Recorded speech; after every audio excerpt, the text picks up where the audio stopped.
उड़े, बादू स्वर्ग सारा देखा हमने। स्वर्ग में पहाड़ थे, बहुत कुछ था स्वर्ग में। स्वर्ग घूमा हमने सारा। फिर मेरे को स्वर्ग घूमते घूमते मैं थक गई। मैं कहा मुझे तो भूख लग रही है गुरुजी, मुझे कुछ खाना है। गुरुजी कहते क्या खाना है आपको? मैं कहा मेरे को ना सत्संग में कई दिनों से मैं आ रही हूँ, सत्संग मुझे खीर नहीं मिली, मुझे खीर खानी है। गुरुजी ने ऐसे हाथ करा, इस साइड इधर इस साइड खीर की कटोरी आ गई और इस साइड अमृत जल आ गया जो इधर मिलता है बोतलों में। फिर पहले तो गुरुजी ने मुझे खिलाई, क्या खाओ बेटा आप। फिर मैंने खाई। फिर मैंने कहा गुरुजी अब आप भी खाओ।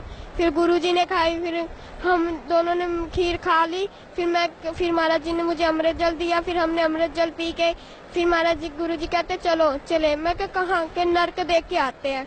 जब मैं नर्क में गई, मैं कहा महाराज जी मैं अंदर से नहीं देखूंगी, मैं ऊपर से देखूंगी कैसा हाल है नर्क में। गुरुजी कहते कोई बात नहीं, ऊपर से देख लेना आप। जब मैंने ऊपर से देखा, इतना बुरा हाल हुआ पड़ा था नर्क में, बहुत बुरा हाल हुआ था। नर्क देख के मेरे होशोवास खुल गए थे। मैं क्या, मेरे पिताजी बताया करते थे नर्क में वैसा ही सब कुछ है ना। नर्क में इतनी बुरी तरह आत्माओं को मार रहे थे ना, बहुत बुरी तरह। मैं वो बातें अब सोचती ना मुझे बहुत ज्यादा रोना आता है। मैं क्या गुरुजी ऐसे काल के जाल में हम आगे जावे, हमें नर्क में घुटना पड़ता है, काल हमें खाता है। गुरुजी कहते चल, गुरुजी को जब देखा आत्माओं ने, गुरुजी को कहते हैं बचाओ परमात्मा, बचा ले परमात्मा। पर परमात्मा वहां से घूम के स्वर्ग में दोबारा आ गए। गुरुजी कहते मैं कैसे बताऊं इन्हें। गुरुजी कहते मैं रोना आता है जब इंडिया ऐसे चिल्लाते हैं कि जबरदस्ती खाना खिलाना, वो नहीं खा रहे फिर भी खिला रहे हैं, वो इतनी बुरी तरह मारे हैं। मैं कहा गुरुजी अब सतलोक कब लेके जाऊंगी आप मुझे? गुरुजी कहते अभी मेरे पास टाइम नहीं है, रात को 10 बजे चलेंगे। मैं कहा गुरुजी अभी क्या हो गया? कहते टाइम नहीं है बेटा, अब रात को 10 बजे चलेंगे। फिर मैं कहा गुरुजी ठीक है। फिर गुरुजी मुझे वापस घर ले आए। फिर मैंने अपनी मम्मी डैडी को बताया। मम्मी कहती कोई बात नहीं, इसमें रोने वाली बात क्या है। फिर गुरुजी फिर रात को फिर आए दर्शन देने वास्ते। मैं बाहर वाले कमरे में सो रही थी, अंदर गुरुजी प्रकट हुए थे। फिर गुरुजी अंदर देख के आए थे सारा घर, कर कहाँ सो। फिर मेरे को आवाज मारी कि कोयल उठ। फिर मैं उठी। गुरुजी कहते बाहर की सो रही, अंदर सोना था। मैं कहा गुरुजी यहाँ पे वहाँ पे गर्मी लगती है, अंदर यहाँ पे ठीक है। गुरुजी कहते कोई बात नहीं, अंदर सोया करो, कूलर अंदर लगा लेना। मैं कहा ठीक है गुरुजी। फिर गुरुजी कहते चलो अपन सतलोक घूम के आते हैं। फिर हम सतलोक गए, वैसी पौड़ियाँ बन गई, वैसा ही स्वर्ग देखा, वैसे ही हमने नर्क देखा।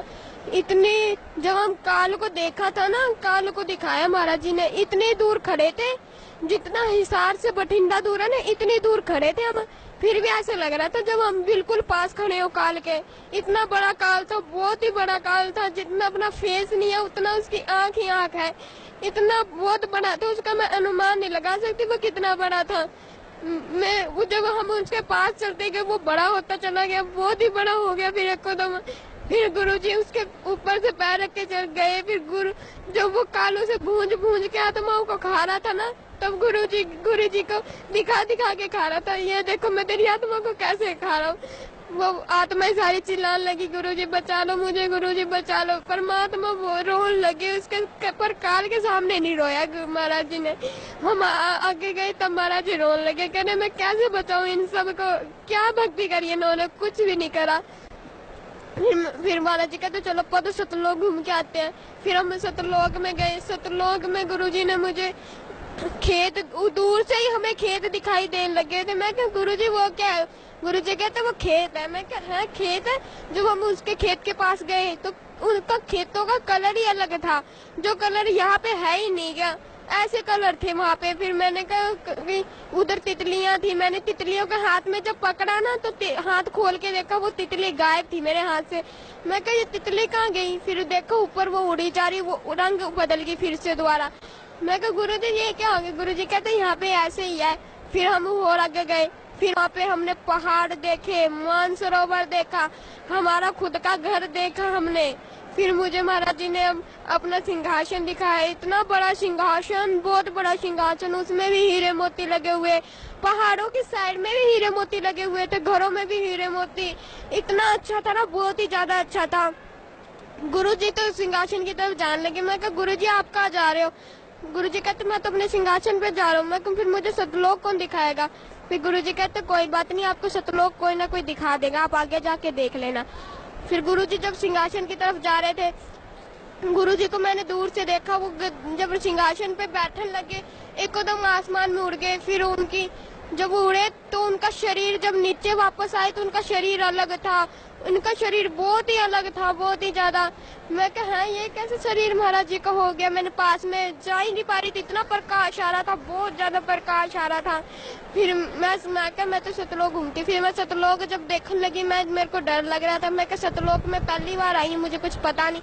फिर मुझे ना जाते जाते रास्ते में मुझे आत्मा मिल गई एक, वो आत्मा में इतना रौनक थी, इतना प्रकाश था, बहुत ज्यादा। उसका जो शरीर था वो अलग था, वो ना स्त्री थी ना पुरुष था, कुछ भी नहीं था, पता ही नहीं चल रहा था वो स्त्री है कि पुरुष है, कुछ भी पता नहीं चल रहा था मुझे। फिर वो कहते आप सतलोक में पहली बार आए हो? मैं कि हाँ मैं पहली बार आई हूँ। वो कहते चलो फिर आपको सतलोक दिखाएं।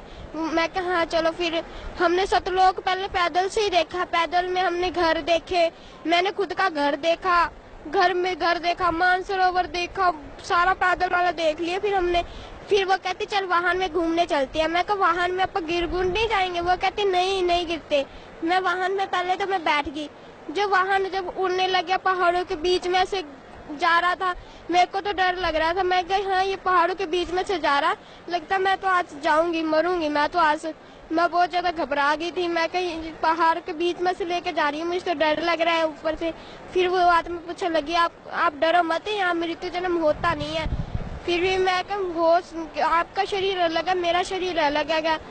वो कहती कोई बात नहीं होगी मृत्यु जन्म। फिर मैं का विश्वास है नहीं मुझे इतना। वो कहती चल मैं विश्वास दिलाती हूँ। फिर उसने पहाड़ों के बीच में से ले गई, मैंने आंखें बंद कर ली। मैं कहा आज तो मैं गई। जब आंखें खोल के देखा, मेरा शरीर में एक भी खरोच नहीं आई थी, थोड़ी सी भी चोट नहीं लगी थी। मैं बड़ी हैरान, मैं कहा यहाँ पे सच्ची मृत्यु जन्म नहीं होता, यहाँ तो सच्ची जो चीज पृथ्वी में नहीं है वो चीज यहाँ पे है, न मृत्यु है न जन्म है। हमने सतलोक घूमा। मैं कहा फिर वो कहते अब तू कहाँ जा रही है? मैं कहा मैं तो गुरुजी के पास जा रही हूँ। क्यों? मैं तो गुरुजी से कहूंगी कि मुझे तो अब यहाँ से जाना ही नहीं है। फिर गुरुजी के पास जब मैं गई, गुरुजी बैठे थे, कह रहे क्या हुआ सतलोक देख लिया? मैं कहा हाँ। अच्छा है? मैं कहा बहुत ज्यादा अच्छा है। फिर गुरुजी कहते चलो अब नीचे चलना है। मैं कहा नीचे कहाँ? क्या पृथ्वी में जाना है? मैं कहा मैं अब नीचे नहीं जाऊंगी किसी भी हालत में। क्या जाना तो पड़ेगा बेटा, ऐसी बात नहीं है, आपको जाना तो पड़ेगा। वो कहते इंटरव्यू देना है आपको। मैं कहा कोई बात नहीं, इंटरव्यू मैं कभी और दे दूंगी, मैंने तो यही रहना है। फिर गुरुजी कहते भक्ति कौन करेगा? पिछली भक्ति से तू आ पाई है सतलोक। मैं कहा मैं माला सतलोक में ले आती हूँ, यही कर लूंगी मैं सिमरन। गुरुजी के हंसने लगे। गुरुजी कहते हैं तू माला यहाँ लेके आएगी? ऐसे नहीं हो सकता, ऐसे तो फिर सारी आत्माएं आ सकती है यहाँ पे माला लेके। फिर भी तो अगर तू माला लेके फिर भी आ भी गई तो फिर तू भक्ति कैसे करेगी? मैं क्या कर लूंगी मैं गुरुजी। फिर गुरुजी कहते ऐसे कैसे भक्ति करेगी? तो पूरा दिन तो तू सतलोक में घूमती रहेगी, क्या तू भक्ति करेगी? भक्ति में तेरा मन ही नहीं लगा करेगा। मैं क्या हाँ। कहते देख ले अगर तूने भक्ति थोड़ी सी भी करी नहीं ना भक्ति, तो तुझे भी काल वासी खाएगा जैसे उन आत्मा को खाता था। मैं क्या नहीं ऐसे थोड़ी ना खा लेगा मुझे। फिर वो कहा नहीं ऐसे खा सकता है, खाने में क्या गए। मैं क्या चलो ठीक है, मैं नीचे चली जाती हूँ। जब मैं वापस महाराज जी फिर कह रहे चलो नीचे जाना है। फिर मैं कहा ठीक है मैं आ रही। फिर जब मैं जा रही थी नीचे आ रही थी वापस, तो मेरी जो फ्रेंड थी जो मिली थी मुझे आत्मा, वो कह रही थी अब कब आएगी? मैं क्या आऊंगी, पक्का आऊंगी, अब की बार मैं हमेशा के लिए आऊंगी। वो कहती अच्छा पक्का आना, फिर अब मैं यहाँ पर रोज घूमा करेंगे। मैं क्या हाँ। वो कहती पक्का आएगी ना? मैं क्या हाँ पक्का आऊंगी, 100% आऊंगी। फिर वो कहती अच्छा। फिर हम वापस नीचे आए। नीचे मैंने अपने मम्मा डैडी को बताया। मम्मा डैडी कहते ये क्या तू सतलोक घूम भी आई, हमें बताया भी नहीं। मैं क्या मम्मा ऐसी बात नहीं है, आप भी किसी दिन जाओगे।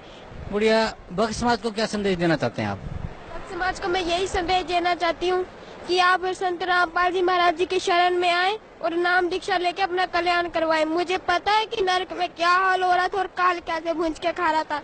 मैंने सब अपनी आंखों से देखा है, तय करके मुझे पता है कि क्या हाल हो रहा था, काल कैसे खा रहा था दिखा के। गुरुजी कैसे रो रहे थे, मुझे सब पता है। इस दुनिया में सिर्फ पूर्ण परमात्मा सिर्फ एक ही है जो दुनिया में आ चुके हैं। आप इनके शरण में आए और अपना कल्याण करवा ले, नहीं तो कोई पता नहीं। कबीर साहिब अब 600 साल बाद अब ये रूप धारण करके आए हैं कबीर साहिब। अब समझ लो अगर इसके बाद कब आएंगे। ये गोल्डन चांस है, इसको अगर तुमने जीत लिया ना फिर तुम अपन हमेशा हमेशा के साथ लोग रह सकते हो। अगर ये गोल्डन चांस तुमने छोड़ दिया तो कभी भी तुम रह नहीं सकते। जी धन्यवाद आपका, बहुत बहुत धन्यवाद।